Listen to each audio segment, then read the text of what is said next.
When the plane landed at Shanghai International Airport, Su Wan's fingers gripping her phone turned slightly pale. The screen still displayed the last message from Lucy Hin, sent half an hour ago.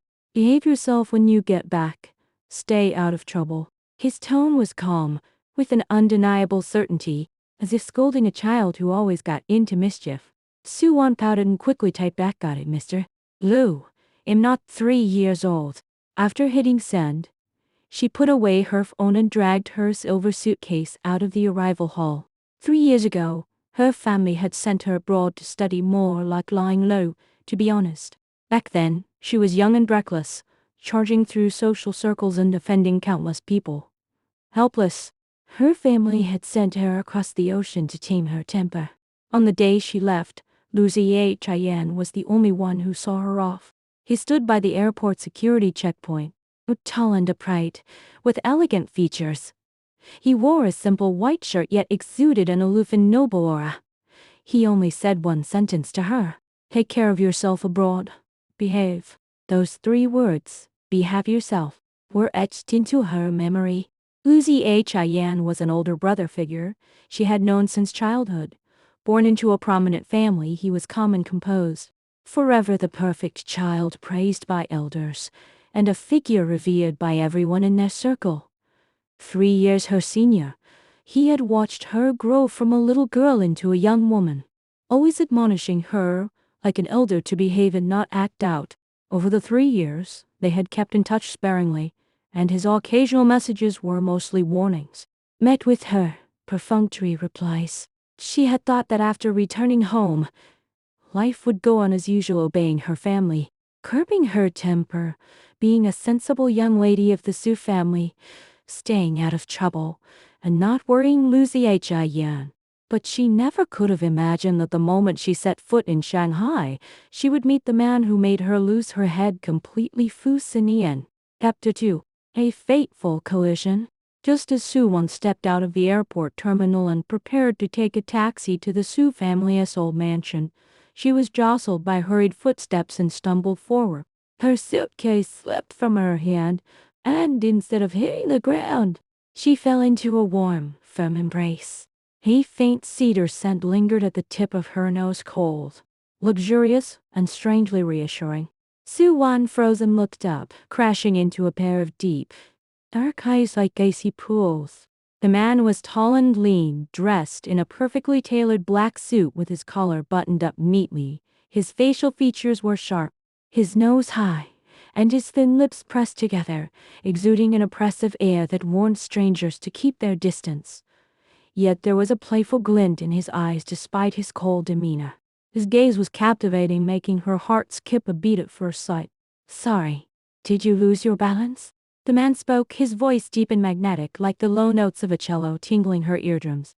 Su Wan snapped back to her senses, her cheeks flushing instantly. She pulled away from his embrace, tidied her messy hair, and apologized softly. "I'm sorry, I was paying attention." "It's all right." The man bent down to pick up her suitcase. His fingertips accidentally brushed against the back of her hand, and the cool touch sent a shiver through Su Wan's heart. He looked up at her, his gaze lingering on her face for a few seconds, a faint smile tugging at the corner of his mouth. "Just returned home?" "Yes." Su Wan nodded, not daring to meet his eyes. She felt as if those eyes could see right through her with an intense, probing edge. "Haven't seen such a stunning young lady in Shanghai in a long time," he said casually, his praise unreserved. "Him Fu Xin." Fu Xin. The name hit her like a jolt, and Su Wan's head shot up, her eyes widening. Even after 3 years abroad, she could not have not heard of him. The Fu family was the undisputed top tycoon in Shanghai, with deep roots and immense power. Fu Xin was the Fu family's sole heir, the undisputed crown prince of Shanghai's elite circle. He was bold and decisive in his actions, ruthless in the business world, taking charge of the Fu group at a young age. Privately, he was unruly and untamable. No one dared to provoke him easily. Su Wan never could have imagined that right after returning home, she would run into such a prominent figure. "Su Wan." She suppressed her shock and whispered her name. "Su Wan." Fu Xinyan repeated her name, the end of his tone rising slightly. Ha! Tender and lingering. Beautiful name fitting for a beautiful girl. His gaze was too direct, filled with unmasked admiration and flirtation. Suwon's cheeks grew hotter, her heart racing as if it would burst out of her chest. Since she was little, she had met many outstanding men. Luzi Hyana's gentle composure was the stability she was used to, but Fu Xinyan was different. He was like a flame, like a gust of wind fatally attractive, crashing into her world unexpectedly and throwing her into chaos. I have to go, excuse me. Suwon didn't dare stay any longer. She grabbed her suitcase and tried to flee. But Fu Xinyan reached out and gently stopped her, his fingertips touching her wrist, not intimate, yet making her whole body stiffen. No ride arranged after just getting back, he asked, his tone natural. It'll take you. There's no need to trouble you, Mr. Fu. I can take a taxi myself. Suwon refused quickly. It's no trouble. Fu Xinyan took her suitcase without waiting for her reply. We're heading the same way. Don't be polite. His attitude was dominant yet not unpleasant, carrying a charm that was impossible to resist. Suwon stared at his tall back, watching him drag her suitcase, and her feet followed him involuntarily. She cursed herself inwardly for being so weak-willed. Luzi Hien had just told her to behave and stay out of trouble. Yet here she was, attaching herself to the big shot Fu Xinyan right after returning home. This was far from behaving, it was rushing straight into the eye of the storm. But her body betrayed her, refusing to move an inch. Chapter 3: The Air's Flirtation. Losing control. Fu Xinyan's car was a black Maybach, with a low-key, luxurious interior and spacious space. Suwon sat in the passenger seat, hands all over, her hands resting on her knees, not daring to move, even breathing carefully. Fu Xinyan glanced at her from the side and chuckled softly. So nervous? I don't bite. I'm not. Suwon insisted, but her cheeks turned even redder. Just back from abroad? Fu Xinyan started the car and chatted casually. Yes. For 3 years. Didn't you get used to it abroad? It was okay. I just missed home. They talked back and forth, and Fu Xinyan was a skilled conversationalist, always finding topics easily to avoid awkward silences. Despite appearing cold, he was actually thoughtful. Sensing her unease, he deliberately brought up light subjects to help her relax gradually. The car left the airport and entered the city, and Shanghai's bustling night scenery came into view, neon lights flashing, brilliant and colorful. Suwon looked out the window, her mood calming down, but the man's presence beside her lingered at her nose. Impossible to ignore. Suwon. Fu Xinyan suddenly called her name, his tone turning more serious. You look beautiful when you blush. Suwon's eyes widened in shock. The words came out of nowhere, direct, passionate, slamming into her heart without warning. She quickly turned to look at him, crashing into his smiling eyes. In those deep eyes, her flustered face was clearly reflected, full of indulgence and flirtation. Heh, Mr. Fu. Suwon was flustered, her heart pounding. Her temperature shot up instantly. Her entire face burning red, ears glowing pink, even her neck flushing. Tess was losing control, head over heels. A single compliment from him had left her completely flustered, her mind going blank, only the sound of her heartbeat and his deep voice remaining. Fu Xinyan watched her flustered, helpless expression, his smile growing wider. He reached out and gently ruffled her hair, natural, intimate, and making Suwon's scalp tingle, her whole body feeling electrified. Don't call me Mr. Fu, call me Xinyan, he said. His palm was warm, the touch clear. Suwon wanted to pull away, but was trapped by his gentle gesture, powerless to resist. I can't. Suwon refused softly. We barely know each other. Not familiar now, but we will be, Fu Xinyan said firmly, confident that he would get what he wanted. Suwon, I'm very interested in you. Unapologetic preference. Unmasked affection. As Shanghai's crown prince, Fu Xinyan never hid his feelings. Liking was liking. Wanting was wanting, direct, passionate, and utterly irresistible. Suwon was completely defeated. Since she was little, Lucy H. Ian had told her to behave, to be sensible, to curb her edge. She had only met gentle, polite men, never someone like Fu Xinyan. Bold, domineering, yet incredibly gentle. Every glance, every word, every move of his hit her heart perfectly, leaving her unable to resist. When the car stopped at the gate of the Su family's old mansion, Suwon still hadn't recovered from his flirtation. Her cheeks were still burning, her heart racing absurdly fast. We're here. Hussein Enon buckled his seatbelt and turned to look at her. So close their breaths intertwined. The atmosphere unbearably ambiguous. Thank you for driving me back. Mr. Fu, Suwon lowered her head, not daring to look at him. Fu Xinyan took out his phone and held it out to her. At my WeChat, so we can stay in touch. Not a request, but a statement. Duwon, as if spellbound, took out her phone and scanned his QR code. The moment the friend request was sent, she could even hear her own heartbeat. Good night, Suwon, Fu Xinyan said softly, his tone tender. See you tomorrow. Good night. Suwon pushed open the car door and ran into the Su mansion as if fleeing, not daring to look back. Only when she stepped inside the living room and leaned against the door did she dare to gasp for air. She touched her burning cheeks, still able to recall Fu Xinyan's gaze, his voice, the warmth of his fingertips. It was over. She really had been reduced to a blushing, flustered mess by Shanghai's crown prince, kept her for his warning. No match for heartbeat. Suwon had just calmed down when her phone rang. It was Lucy H. Ian calling. She answered the call, her voice still unnatural. Hello, AHING. Back home? Got there safely? Lucy Hya's voice was still gentle, filled with concern. Just arrived. Everything's fine. Suwon replied quickly, feeling inexplicably guilty. Good. Lucy Hin paused and admonished again. Rest well at home. He'll come see you tomorrow. Remember, behave yourself. Don't trush around in social circles. Shanghai isn't like abroad.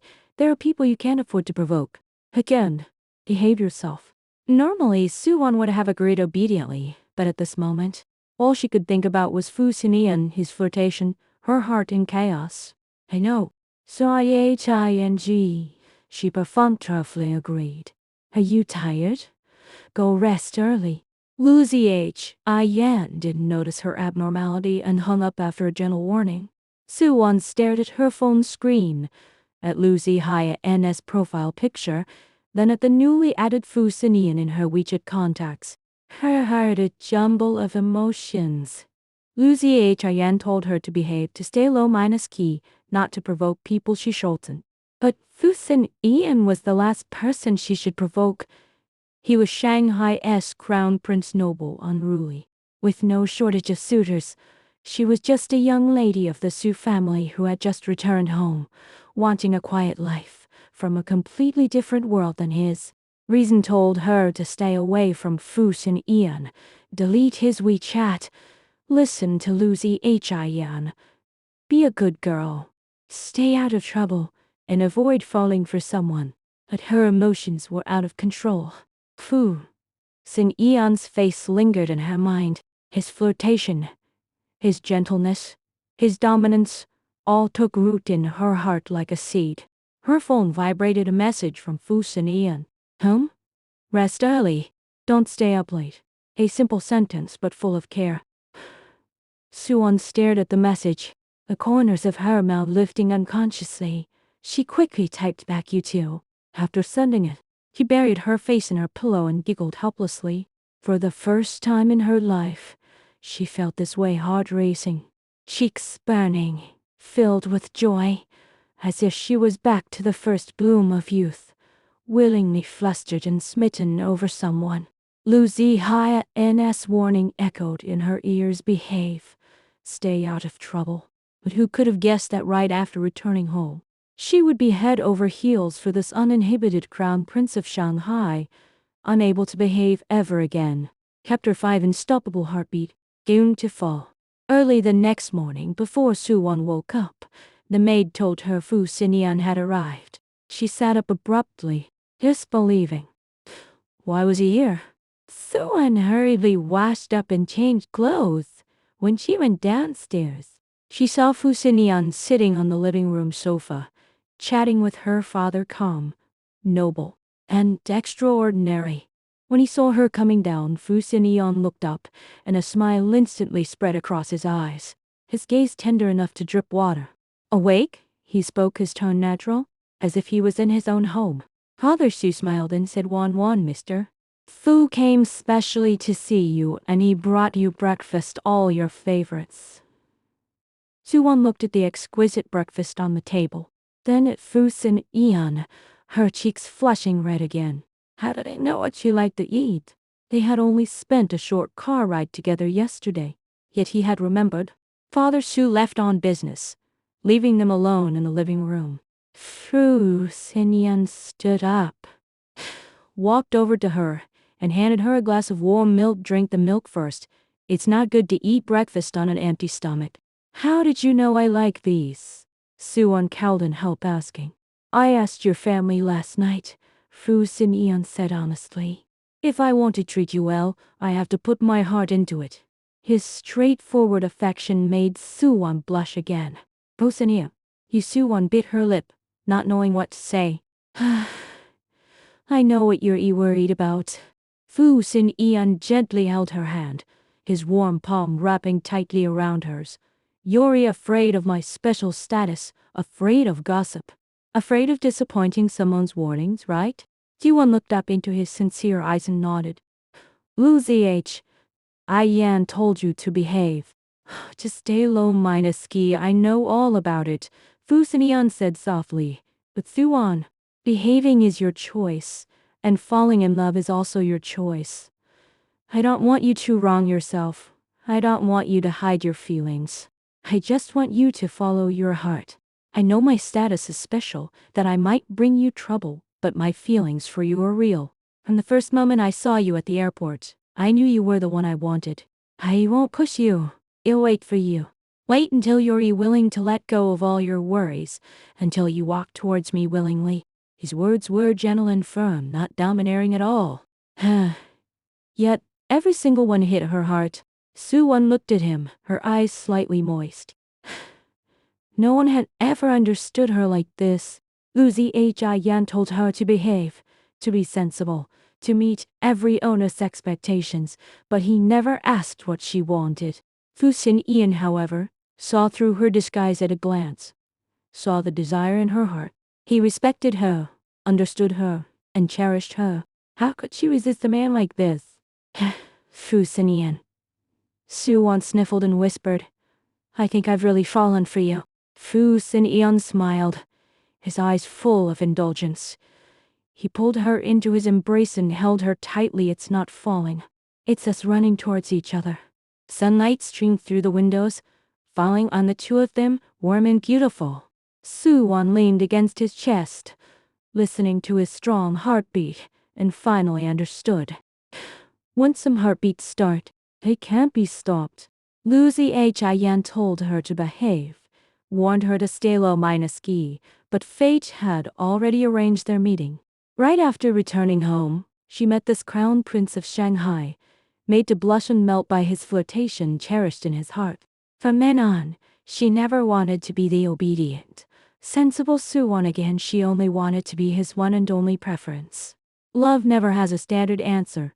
Being good or bad pales in comparison to a heartbeat at first sight, to sincere affection. And the story of her and Fu Xinyan had only just begun.